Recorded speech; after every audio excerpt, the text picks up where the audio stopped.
I want to welcome you all to our talk tonight about a topic that I'm very passionate about, and that is getting rid of anxiety. Anxiety seems to be on the rise in our society, with our children, I believe, with ourselves, on a community level, on a national level, on an international level, and we all know there are lots of good reasons why anxiety is abound. There are lots of good things to worry about, but what we're going to talk about is worrying about things does not do anything but deplete us from who we are, deplete us from who we can be, deplete us from how we can impact our children, deplete us from being able to guide our children to have a worry-free outlook on life. So today is about a very approachable, non-stigmatizing view of how we all can learn more about how we tick as human beings and learn to master parts of our bodies and our minds in a way where, regardless of what's going on around us, we can live to our fullest potential and deal with life as it comes. So, with that, we're going to talk about taming the worry monster. The worry monster is a very useful idea for helping kids wrap their mind around something that often feels that is inside them and is a part of them, that permeates their being. And so the idea of a worry monster tends to be a real helpful concept where kids and you can work together to battle this being and push it out of your home and your life. So the whole idea behind this is that the more we understand about anxiety or the worry monster, the more we can demystify it, overpower it, overcome it, and make it go away. The concept is quite simple. The act of doing it takes a lot of courage. So, most of us know of the famous example of the Wizard of Oz. So I want to take you back a few years. Remember the last scene, almost the last scene. They're in front of the big, bad, scary wizard who's making all sorts of noises and smoke's coming out, and he's being mean and not granting their wishes, and they are petrified. They are shaking. They don't have courage. They don't have heart. They're not going to get to go home. And then all of a sudden, Toto pulls the curtain back, and they find out that there is a little man on a power trip behind the curtain. And right when you pan back to our characters, what do? All of a sudden, they're strong, they're courageous, they're smart, they're problem-solving, and they're finding their way back home. That is essentially what the worry monster is. A big bully that we all think has a ton of power because we give it power, when in fact, we all have in ourselves a way to figure things out. And that's one of the things we're going to talk about tonight. So, what is anxiety? Now, we can have lots of different definitions, but we need to agree on one to move forward, and we need to keep things simple.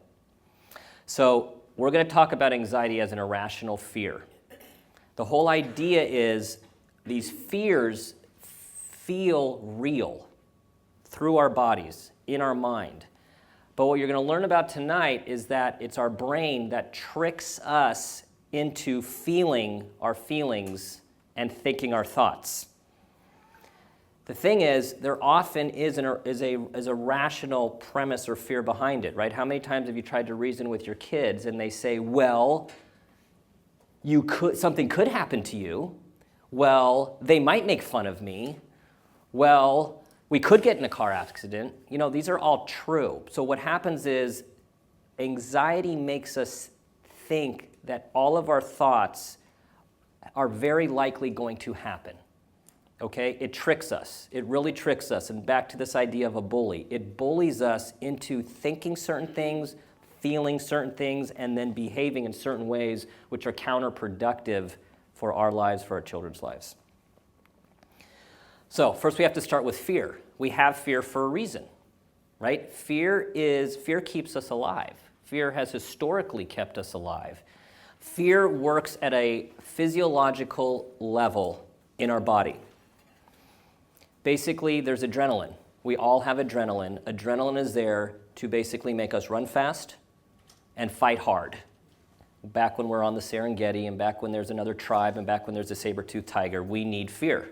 We need fear to mobilize us for survival. That's where the fight or flight comes in.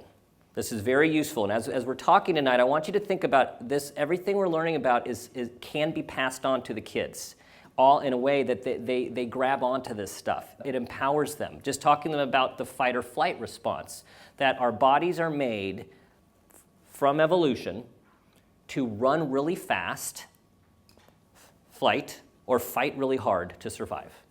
It's that simple. So, a very important part of the brain is the amygdala. There is a little almond shape, little tiny thing in our brain. It's part of the limbic system, our emotional center. The amygdala is the fear center of the brain. That's what keeps us alive. That's what we need to survive. Here's the catch. We are usually not in a life-threatening situation when our amygdala is going off and the alarm bells are ringing. I'm going to say that again. Our amygdala is usually turned on when we don't need it. If we're walking down a dark alley and we see shadows and there's no one around and we didn't bring our cell phone, that's a good time for your amygdala to go off. Most of the time, we're not in that situation, fortunately. So what we're going to talk about today is how we are going to increase the power of our frontal lobe and decrease the power of the amygdala when we don't need it. So, the amygdala's job is to sense danger. Right when it senses danger, it sends messages to our adrenal glands to start producing as much adrenaline as possible to fight or flight. What it does is it takes blood away from our heart and our chest and our different organs, which we're going to talk about, and put it all to running or fighting. So, imagine that I forgot what I was going to say. And imagine I started to think that everyone is looking at me like, what is this guy talking about? And imagine I start to feel a certain way and I start to feel funny and then my mind freezes up. And then I can't remember something really simple that seems that everyone else in the room can remember, but suddenly I can't remember. All of a sudden I'm starting to get anxious and I'm starting to have a little mini anxiety attack or a panic attack. I have a shortness of breath. I can't remember something really simple, okay? If you let your mind go, it turns into something really, really big. My amygdala is telling me something's really, really wrong and I'm in danger, when in fact I'm with some very nice people here. So, think about this way. It's very simple how our body is made to keep us alive. When the amygdala goes off and it sends signs to our adrenal gland to pump out all of this adrenaline, our heart rate starts beating faster because we need the blood. Our chest starts constricting to manage our breath flow, to shorten our breath. So then what happens is we're just trying to be fighting machines, running and fighting machines, period. But then it gets worse. The blood goes away from our stomach because we don't need to digest cheeseburgers when we're running from our life. And then we have stomach cramps. And then we have to go to the bathroom. And then we have upset stomach. These are all the symptoms that you might imagine a child that you know tell you at some time or another. And then all the blood leaves our brain because we don't need to solve complex problems when we're running for our lives. No, run, fast, push, hard. That's it. But what happens? We start to feel dizzy. We start to get headaches. We start to feel like we're going nuts. We might be going insane. Our minds are swirling because all the blood, it's this simple, the blood is leaving our brain so we can run and fight. This is fascinating, and kids love this part. Blood actually goes away from the surface of your arms and legs. So that's where we get this tingling sensation in our arms and our legs. And why is this? So we can be wounded and not bleed to death. Isn't that fascinating?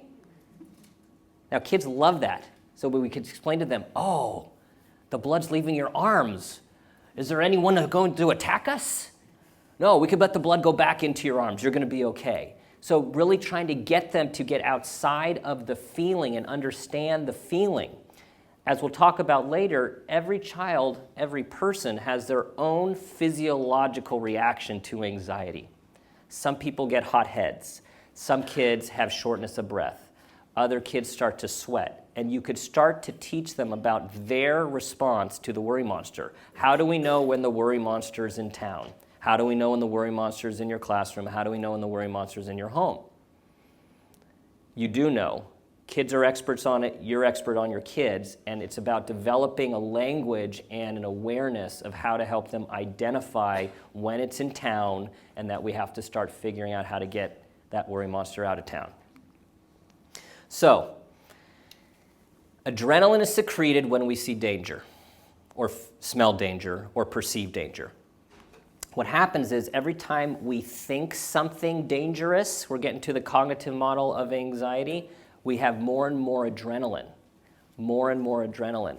Now, what we also know, though, is there's the deer in headlights. You can get so much adrenaline, you're frozen.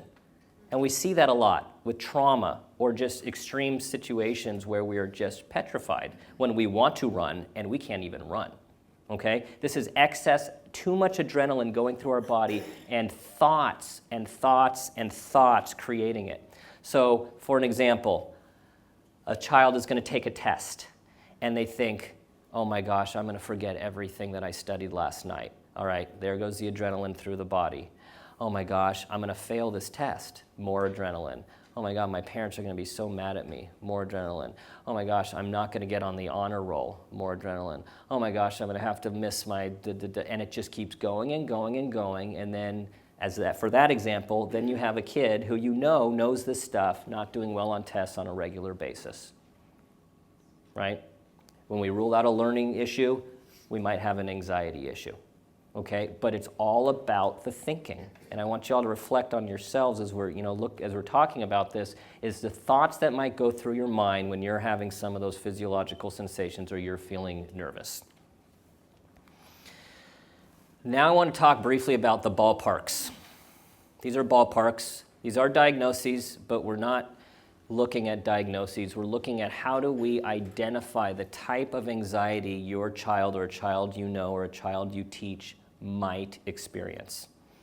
Panic attack is the purest form. It's what we've talked about with the physiological response. And basically, you have an onslaught of physiological sensations which lead you to believe you are going to have, you might be having a heart attack, you're going to pass out, you're going to die. It's responsible for an enormous amount of visits to the emergency room. Okay, so it is the purest physiological response, is the panic attack. Another version of that I call the anxiety attack. It's awful. You have all the physiological sensations, but you don't necessarily think that you're really going to die, but it feels awful, and a lot of people have those lower grade versions when they're in anxiety-provoking situations. Agoraphobia. So agoraphobia is when you have a fear that you're going to have a panic attack, whether you've had one or not, and therefore you start to restrict yourself from going to different activities. So for example, you fear that you have a panic attack or an anxiety attack in a room like this. It's so awful you decide you're never going to a room like this again. Then it happens in the supermarket, so now there's no more supermarkets. And what happens is before long, you get a full agoraphobia situation like you see on TV sometimes with people who don't leave their house for several years. Another theme that we're going to talk about later is about how we need to help kids push through their anxiety so things don't grow. Agoraphobia is the most extreme example of fears that generally mushroom because we're not pushing through them. Obsessive compulsive disorder, OCD. Now, most people think of it in terms of flipping on light switches on and off or washing hands excessively. Those are more of the common famous examples. Really what obsessive compulsive disorder is where you have a repetitive, irrational thought that is very distressing, either by content or just because it won't go away. And in most cases, you then have to do something to feel okay. Now, it is possible to have what people call OCD when you just have the obsessions and no compulsions, and it's also possible to actually have just the compulsions without the obsessions. Lots of people have OCD traits. so you guys do not have OCD, okay? Lots of people have these quirks, and here's a famous saying: a problem is not a problem unless it's a problem. Because you're asking yourself, okay, is this a problem? Is that a problem for them? If it functionally is a problem, then yes, it is. I know, isn't that a brilliant comment? Okay, so, but I want you to think about everything tonight we talk about. Is something a problem? We have to look at, is it really impairing someone's ability, impairing family, impairing reaching potential, impairing performance? So just know that a lot of people have OCD traits. It starts with the cracks or counting certain ways. We just want to try to keep it under control. Another thing is that bright kids tend to have more OCD traits, okay?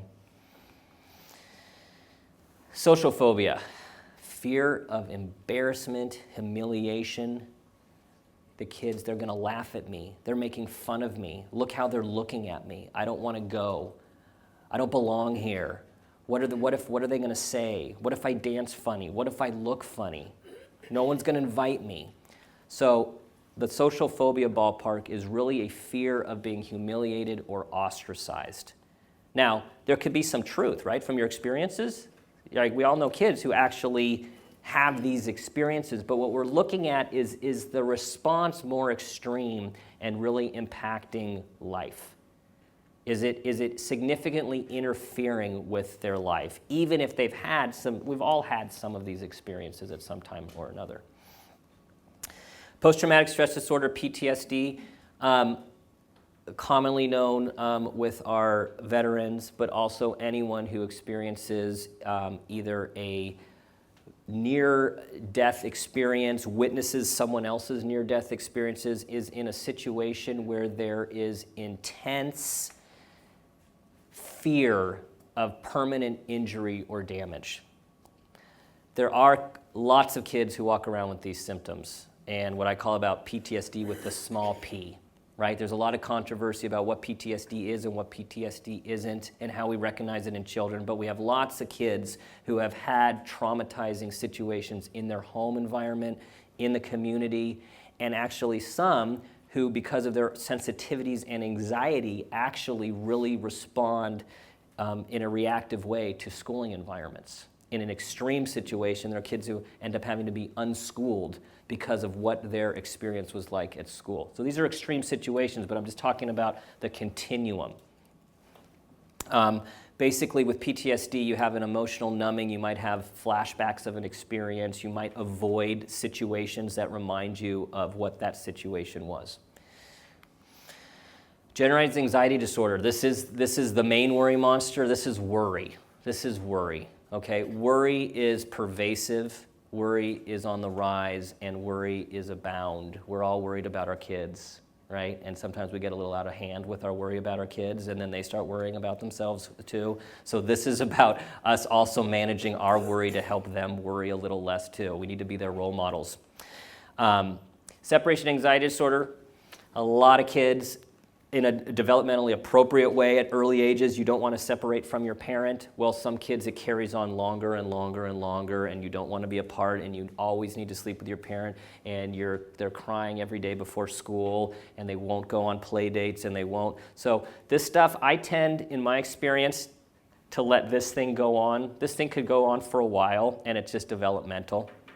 It almost always goes away. There's just some situations where it's more extreme and more disruptive, and that's when sometimes you need to get a little help. Perfectionism. Perfectionism is another ballpark. It's not an actual diagnosis, but it's also something that's pervasive for a lot of us all sitting right here, and that is to be the best that we can be. The problem with it is it's not rewarding.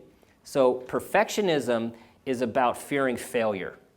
There's a lot of disagreement in the field of anxiety and perfectionism about there's good perfectionism and bad perfectionism. And good perfectionism is what helps you be at your best, and bad perfectionism is where you never feel good enough. The other side of the field says, well, there's perfectionism, which is all bad because you can never measure up. And then there's what we want to help our kids, and what we want to strive for is to strive for excellence. Because striving for excellence involves a lot of failure and risk-taking. Perfectionism keeps kids from actually showing what they know, putting their best foot forward. I work with perfectionists all the time who don't believe they're perfectionists because they say, but I haven't done anything. How can I be a perfectionist if I don't do anything? And these are people who start lots of things and never finish them because it's never good enough. They never feel good enough. You get to the top of one plateau, now they just look to the next one. You're never there, okay? Perfectionism is and can be debilitating in terms of living life because it pervades your happiness. And a lot of kids struggle with perfectionism, underperform, undersell themselves, and don't feel good. And these are the kids that you're saying, you're wonderful. Everyone thinks you're great. Oh, just do that. And they never agree with you. And it's often because this is going on. Related to this, eating disorders. Eating disorders, I don't think are often talked about in the anxiety realm. But if you think about it, it is an intense fear of looking a certain way. A fear that actually ends up distorting the way you think, which creates certain behaviors and emotions that go with it. Often perfectionism in some groups of individuals can lead to an eating disorder because you're looking for that ultimate thing to just feel okay. I was sitting with a second grader last week who seems a little advanced beyond her years, and when we were going through her worry list so we can tackle the worry monster, two of her 5 main worries on her worry list are that she needs to dress fashionably so people like her, and she has to continue to look in the mirror to make sure she looks okay. And this is a second grader who looks like a 5th grader and looks like she's out of a fashion magazine. So we're in the at-risk area of what things could lead to if we don't put a damper on the worry monster. She was relieved to hear there is such thing as a worry monster that's making her think certain things that aren't actually true, even though she knows it's going to be really hard to fight those things. But that's what we're talking about. We're talking about putting out ideas and a way of thinking where kids can get on board to fighting something that they might just be inherently born with, just might be part of their makeup, or they might have had some external situations which precipitated an type of anxiety episode, or often it's a combination of the two. And it's really not about how it got there, it's about how we make it go away. So what does it look like? Think about it. Now, it's looping back to all those physiological responses that the adrenaline does to us to take the blood away from all of our organs and make us into fighters or flighters. Headaches, stomach aches. These are the kids, right? In the morning or before the birthday party or before the test or before bed. Headaches, stomach aches, difficulty relaxing, having low energy, being depleted, sleep problems, not hungry, throwing up. Right? When you look at it from this model, it's pretty clear when you loop back to see that these are the natural responses to anxiety. Now, not always, right? Sometimes they're sick, but we're going to be looking at patterns. And then what do we get? Well, we often get very difficult behavior. Very difficult behavior to parent, very difficult behavior to teach in the classroom. Right? Avoidance. We're going to talk about avoidance tonight. Avoidance is the worry monster's best friend, right? The more you avoid, the stronger your worry and anxiety gets. It's that simple. We avoid what we don't like. If you're John Madden and you don't like to fly, you buy a big bus. Why would you not do that? If you don't like animals, you don't go to the zoo. If you're afraid of insects, you don't go camping. So we do this. This is a natural human response. It just gets in the way when we have to do regular life activities, like go to school, talk to people, take a risk, get in front of people. Often a lot of crying, meltdowns, disruptive behavior. This is the biggie. Early on in my career, I think when I started to become passionate about anxiety was sitting at all of the school meetings after doing full comprehensive assessments of very difficult kids who were behavior issues and seen as having a behavior disorder, but they had anxiety, and this is how it was manifesting, because they couldn't articulate it, and they were afraid, and they were reacting, because their amygdala was overriding their frontal lobes. They weren't able to think, they were just acting and responding. You also get the nail biting, the excessive clinging, the did I do it right? Are you going to be okay? Am I going to be okay? And then sometimes when you see a child whose behavior just really changes suddenly, something's going on. Something's going on, right? As a parent or as a teacher, a caretaker, when the behavior changes, something could be going on, and we want to try to get to the bottom of it. So, the cognitive model of anxiety. Cognition means thoughts. Going back to the brain. Our thinking emanates from our frontal lobe. There's a reason that we are masters of the universe, our species, is because we have a very big frontal lobe. Because we can think and we can problem solve, more so than any other species. It's awesome to get kids to try to use their frontal lobes, these giant things, to overpower the little almond-shaped amygdala in the base of their brain, and to start to see it that way, that they have way more neurons and neural structures in their frontal lobe than they do in their amygdala. But we need our amygdala. We tell them we need our amygdala because we have to stay alive. But most of the time, our amygdala is turned on. We're not needing to stay alive. We're needing to perform. We're needing to have courage. We're needing to tell the worry monster to take a hike.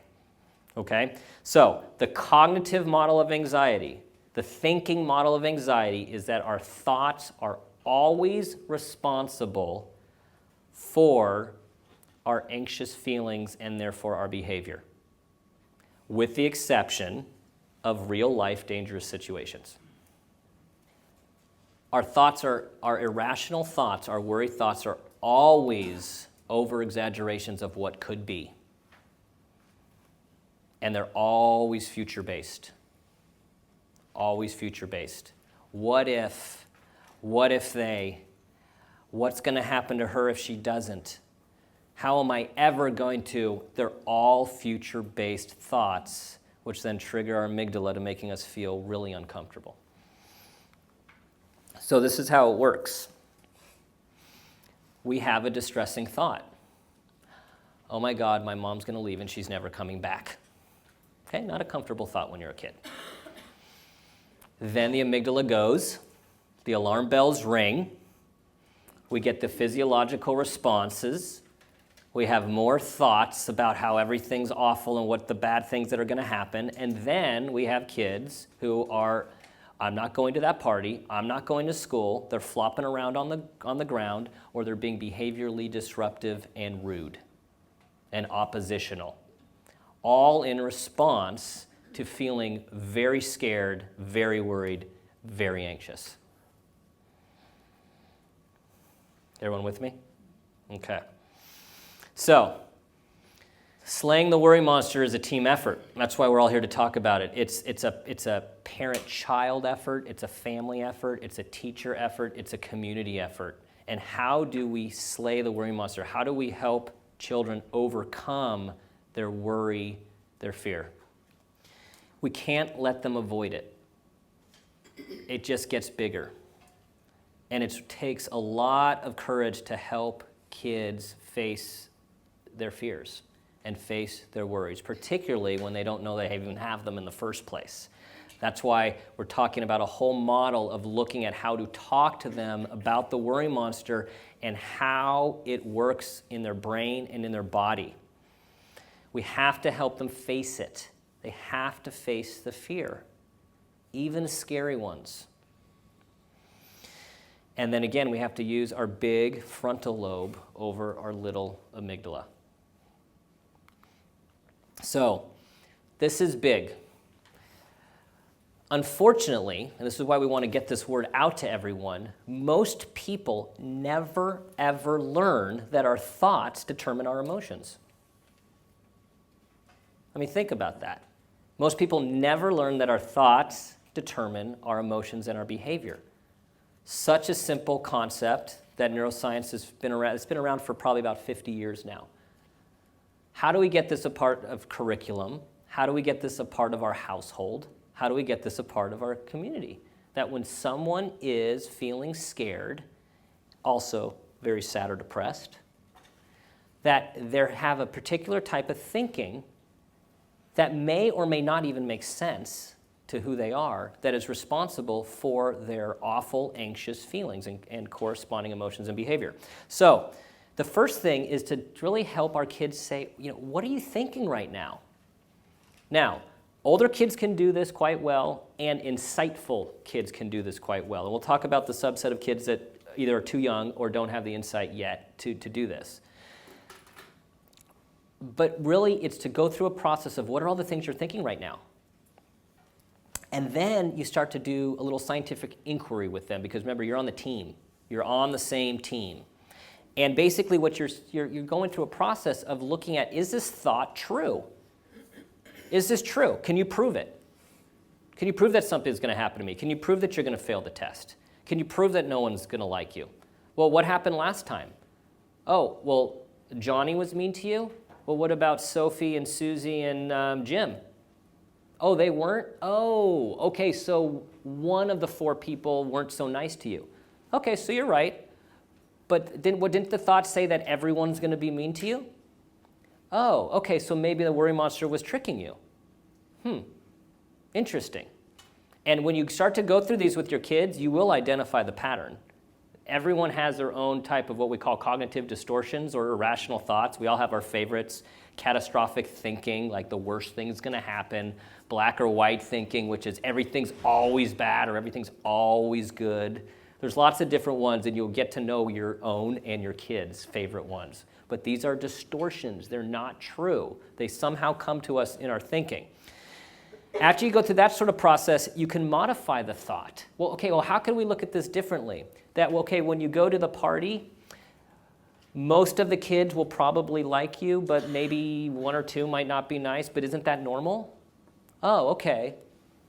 Oh, did you have any other experiences like that where actually you thought people were going to be mean and then they were? Yeah, okay. So maybe we could say that I think I'm going to have a pretty good time at the party, but maybe those 2 mean kids might not be so nice to me. Well, that doesn't have the same physiological response because the amygdala is not turned on with that type of thinking than everyone hates me. I'm going to fail.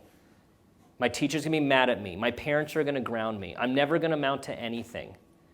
I'm too fat. I'm stupid. And then replace the thought with something that's healthier and more adaptive, and one that we tell the kids the worry monster hates. The worry monster hates when we come up with a rational thought where we use our big thinking brain. Because the worry monster is counting on that we're going to believe his thought, no matter what. Okay? So what we need to do, you identify it, you challenge it, you modify it, and then you replace it. It's a 4-part model that you can do over and over again until your kids say to you, I know, okay, I've done it already. When you get there, you're done. You've annoyed them to the point of they're not anxious anymore. Okay, so you want it's a drill. It's a drill. Positive self-talk. Okay, this is one of the oldest strategies around. The little engine that could. I think I can, I think I can, I think I can. That predates cognitive theory, that book. It's so basic and it's so true. The same thing of running down the hallway at night when you're scared as a kid. I'm not afraid, I'm not afraid, I'm not afraid, I'm not afraid. It's talking yourself through that. I can do this, I can do this, I can do this. That works. That turns off the amygdala. You're using your thinking to turn off your amygdala as opposed to, oh my God, I'm going to die. Oh my God, I'm going to die. Oh my God, I'm going to die. Amygdala on. I know, that sounds so simple, but it's like, we just are sort of programmed to just react as beings without thinking, even though we're such thinking beings. And this is what we need to keep teaching our kids, that they have great brains that they can have more control over, and it's actually their brains that are making them feel a certain way. I'm going to take a sidetrack to mindfulness-based strategies. So mindfulness-based strategies are wonderful strategies to infuse with cognitive strategies. These are strategies from Eastern philosophy, the Far East, sort of a Buddhist way of thinking and other associated theories, which basically talks about keeping things present-focused. Now I'm going to quote the Dalai Lama on a few things because he says some pretty wise things. One is, people who live in the past tend to be depressed because it already happened and there's nothing you can do about it. And people who live in the future tend to be anxious because it hasn't happened yet and there's nothing you can do about it. Brilliant. Very hard to do though, right? So the idea is if you live in the present, everything is fine right now. Right now, if we just think right now, we're hopefully all engaged in something meaningful. We're all learning. We're all hoping to pass on information to our children and other people we know and take some of this information and go forth with it and be a little calmer ourselves. It's all fine right now. But let's start worrying, okay? Let's start worrying together. Let's start worrying about your credit card bills, your kids, whether they're doing their homework right now, if they're getting another call from the teacher, what's going to happen at work because you're totally buried, and when are you ever going to catch up and return your phone calls? And the list goes on and on and on, and none of it has happened yet. So the idea is living present. Living present. The Dalai Lama also says, there is no reason to worry, because if you are worrying and there's something you can do about it, then do something about it and don't worry. If you're worrying and there's nothing you can do about it, don't worry because there's nothing you can do about it. Now, hard to put into practice, but very profound and very effective if you can cultivate that mindset and help cultivate that mindset in your children. Because the idea is if we have thinking brains, we will solve every problem as we're dealt with it, as opposed to trying to worry about every single problem before it actually happens. Now, you could say, well, there's a pattern, and we know what's likely going to happen. Okay, that's true, but there's still nothing you can do about it until the birthday party tomorrow, or until you have to take your child screaming from the car again to go to school. If it's going to happen, it's going to happen. You got to deal with it. You got to put a plan together. We got to slay the worry monster. We got to work with the school. We got to do stuff. But staying up all night worrying about it doesn't do anything except make us sleep deprived and be less patient and more irritable with the child who is struggling and suffering. Breathing. Breathing is free. Breathing is something that I have not done much of in the last 45 minutes, and we forget to do it. We forget to do it. So I was told that by a yoga instructor that breathing actually tricks our mind into feeling calm. And it's about taking deep breaths, putting oxygen through our body. It inoculates us from stress and anxiety and the feeling of stress and anxiety. It allows us to have oxygen in our brain so we can think. Because remember what happens when we're anxious, our brain turns off. We can't think. We can't remember simple websites. Some things that are very important. So now we're going to circle back to cognitive behavioral, which many of you have probably heard of.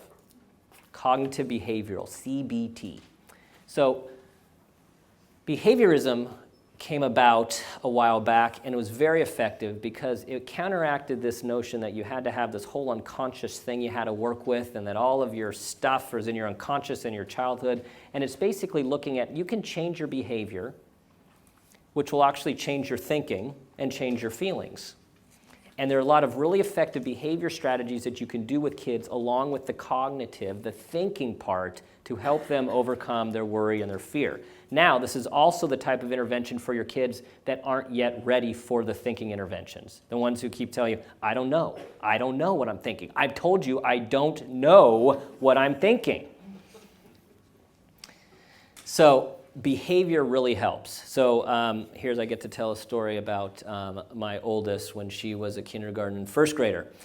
So an example is of the systematic desensitization, which is baby steps, which some of you remember from Bob, a classic movie about putting one foot in front of the other. So she was highly fearful of walking into school, very anxious about people looking at her, who's going to be there, all of this stuff.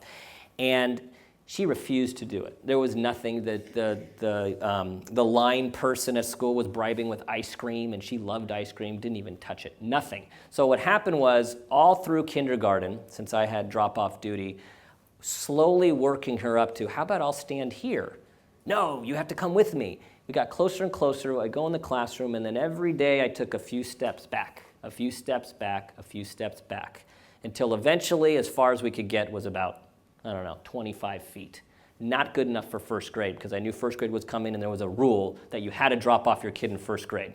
And so we were working on this. So first grade came, and fortunately the first week you could practice. You didn't have to have your kid walk out by themselves. So we went there and practiced when school wasn't in. We practiced with her cousin. We practiced with her friend. She was able to do it under those situations. We practiced where I parked in one end of the parking lot and she walked in on her own. Got closer and closer to the deadline. We're pulling around the corner. There's all these people behind us. There's all these people in front of us. And there is a sinister-looking person with the parking vest trying to keep things moving. And here she is in her car seat. And I take a deep breath and I turn around as we're getting closer, and she has that look in her face like there is no way that I am getting out. And I said, we've been practicing, you can do this. No, I'm not getting out. So, like any good father of an anxious child, I said, if you don't get out, I'm gonna get in trouble with the principal. She said, fine, and she I'll never forget this, she took her backpack, ripped off her belt, and she walked in as I was sweating, sitting there. Pick up. She walks out about 1 foot taller, called everyone in the family to tell what she had done. So it's really also a story about working through a fear and self-esteem and self-confidence. Fast forward 4 years, because this is still a story about how overcoming anxiety changes your brain and your thinking. Now that she's a fifth grader, well, she was a fourth grader last year, she had the nerve to make fun of her little kindergarten and first grade sister, who she had no idea why it was so hard for her to get out and walk in by herself. And she says, I can't even imagine why that would even be scary. And she does not remember 2 years of her life that it was awful for all of us involved. So again, this idea of systematic desensitization is practicing something in steps, not going from A to Z. I think we all tend to be sort of overachievers in the sense of wanting our kids just to do it. And literally, we got to get them to B. And once you do B over and over again, you can actually get to C over and over and over again. One other story, which is very powerful for all you people who are afraid of insects. The Center for Cognitive Therapy has wonderful training in Oakland. And one of the trainings that I was at, they showed a video of a woman who was afraid of spiders, to the point that when she was in a room about 15 foot long with a guide who was helping her with this, she almost fainted looking at a picture of a spider in a book. Through systematic desensitization, baby steps, practicing breathing, getting used to one step closer, in a matter of about 5 hours over 2 days, the last frame is she was playing with a spider because she got used to it. He was able to get her to walk closer to the picture, eventually to touch the picture, to read the book, to laugh at it. Then a spider in a box, get closer to it. She'd spend 20 minutes this far away almost fainting. She was kept fainting closer and closer and closer. In 5 hours of directed, motivating courage, she was playing with a spider. All of our kids can do that. We can't all do that. It just takes a ton of courage. But that's why working with anxiety and fear is so rewarding as a person, as a parent, as a teacher, because it is one of the most effective things that can be overcome. It takes a ton of courage and a ton of support. Fake it to make it. Okay, fake it to make it. Again, this is tricking our brain. A lot of our kids might be scared, but they're also, good at drama, both in performances and out of performances. So you can try to help them put on Academy Award-winning performance. I want you to pretend that you're going to have fun. Just pretend. Fake it. I'll give you a reward if you can fake it. If you can make me think that you are having fun or think that you're not afraid, we can go and get that thing that you wanted. Now, I'm all for incentivizing, and for those of you who think it's bribing, think all of our jobs and how we're incentivized to do things. It's kind of how the world works. So as long as it's all for a good purpose of overcoming something, we're all for incentivizing, motivating someone to do something that they don't like to do. Like cold calling, right? Get a few cold calls, you get a little more money. So if they can fake it, what happens is it changes their neurochemistry. It changes their feelings. You can't be as upset when you're smiling. It's impossible. It's impossible to be as upset as you are crying when you're smiling. So you can help them out-trick the worry, to trick the worry monster. The pleasure predicting also goes into this because you'll see that a lot of your kids have anticipatory anxiety. They get really worked up over something, and then once they're there, they're fine, and then afterwards they're ecstatic. But getting them there is like pulling teeth all the time, and you don't know why. Well, they're worried. They're worried about all these things that could go wrong and that may go wrong and that will go wrong. You can get them pleasure predicting. Okay, on a scale of 1 to 10, how awful is it going to be when you're there? 10, great. 1, awful. 1, then ask them afterwards. It's rarely ever a 1. 5, cool. All right, it was a 5. Then you help them develop a pattern, because remember, we want to increase self-knowledge. Self-knowledge is power. If they get to know that they always start as a 1 and they end up as a 5 to a 7, then remember their brain is tricking them. The worry monster is tricking you. The worry monster is giving you a stomach ache, thinking that something's going to happen when you know that every time you go, it's fine. So again, another strategy to overcome. Deep breathing. Breathing's up here again because we didn't do it and we're going to do it now. All right, everybody. Hands on your stomach. The reason we're doing hands on the stomach is because it's belly breathing, okay? Chest breathing is what we do when we're running for our lives. It's not relaxing. We don't produce oxygen all over our body and feel relaxed. So belly breathing, and you can do as many counts as you want with your kids. It's sometimes wonderful to do in the morning and do before bedtime. So what we're going to do is we're going to inhale the count of 4 and exhale the count of 4. 1, 2, 3, 4, go.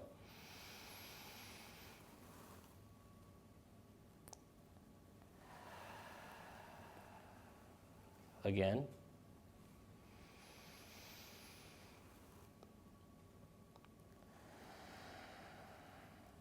Again.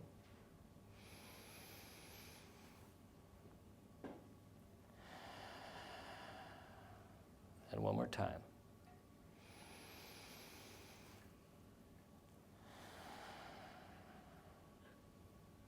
If you're more relaxed, raise your hand. Most of you. Okay, so that was 15 seconds. Getting in a habit of that throughout the day, once a day, twice a day. There are lots of teachers around now who are doing that in their classroom. It's making a difference. Remember, it's quieting our minds, quieting our bodies, and allowing us to make room to think, which is what is key. Okay, behavioral rehearsal. This is like systematic desensitization. This is like practicing. It's doing it over and over and over and over until it gets boring. You can't be bored and anxious at the same time.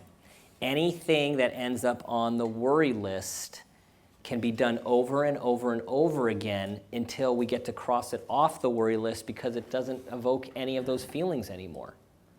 So you can make a worry list with your kids. You could, as a family, have a worry list. Everyone can go around the circle and have their list of 5 worries. It's wonderful to model for your kids that you have those thoughts and worries too, which of course are age appropriate and not going to make them worry more about anything. Hey guys, I'm really worried about losing my job, right? Yeah. So we don't want to add any of those, but we want to use it as an example. I'm worried that when I go to lunch, sometimes that I tell a story and I forget the details, and then sometimes people laugh at me. So they can, and this is how I'm going to work on it. So we want to make worry, the idea of worry, a real normal thing, because remember, the worry monster does not like us to talk about him or her. The worry monster likes to be under the radar and just work on us insidiously and pull us down. So over and over and over again. If you're afraid of heights, you practice going up and down stairs, up and down stairs, up and down stairs until you're tired and bored. If you're afraid of bridges, you go over bridges, over bridges, over bridges, over bridges. They go away. They get bigger when we skip it. They get smaller when we do it over and over again. It's scientifically proven. And this is where you'd often have to incentivize your kid, because why would they volunteer to do something that they are scared of? Take a risk. Okay, so now we're in the section we're looking at more of the perfectionistic thinking as well, and trying to take ourselves a little lighter. Perfectionists are really good at only doing things they think they can do well and only turning in something else, something that's perfect. So an anti-perfectionistic strategy is to take a risk of something that you're not good at.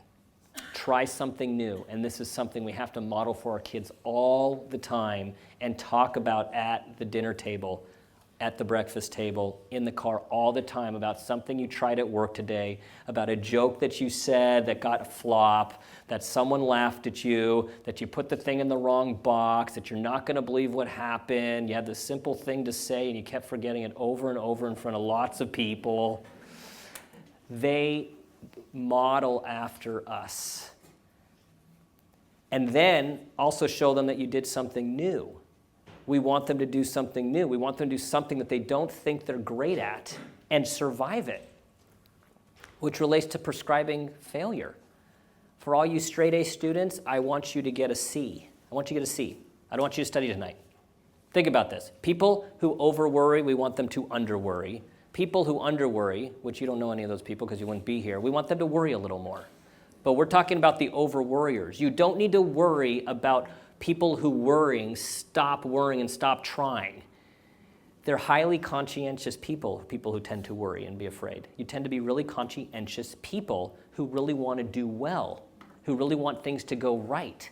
So what's happening is you're worrying about it. So how can we help someone who's perfectionistic, thinks they have to be perfect all the time, see that they can actually survive something not being perfect and actually be rewarded for it? How do we cultivate an anti-worry thinking or attitude? So, bringing it all home. These are simple on paper and PowerPoint and presentation, and we all know it takes a lot of courage in practice. Anxiety can be overcome. It's not powerful when we understand there is a worry monster there saying stuff to us. There is a man behind the curtain in Oz. This is a thing that is separate from us, but it's playing on us. We have to remember to tell kids how their brains work. This is something we carry with us our entire life, and we don't get much information about it. How our brains work, why it's there to keep us alive, and how it sends signals through our body to survive in situations when we don't need to survive. We actually need to thrive. It's our thoughts. Our thoughts are responsible for 99.9% of all of our worry and fear. And we have to continue to challenge those thoughts. Identify them, replace them, modify them, do jumping jacks around them until we can crack them, mold them, change them into healthier, more adaptive thoughts. Help your kids to identify strategies. Have a mantra in your house, in your classroom that says, what am I thinking? Have it on the fridge, have it on the board, have it on the wall. What am I thinking? Is it true? How can I think about this differently? What's a positive outlook? Have something that says, stay present right now. You are fine right now. Present focused. Add some behavior practice, right? Athletes practice on the balance beam, you practice free throws, you practice golf, you practice your spelling, you practice driving. We practice all this stuff. How about practicing the things that we're afraid of? Practicing the things that are holding us back, keeping all of us from meeting our potential, keeping our kids from feeling okay, feeling good about themselves, and taking chances. And always remember that anxiety is trying to trick us to not live to our fullest life potential. And if we as people, as parents, as community members and teachers can all gang up against this guy, we can make him get really small and go pick on somebody else. Thank you.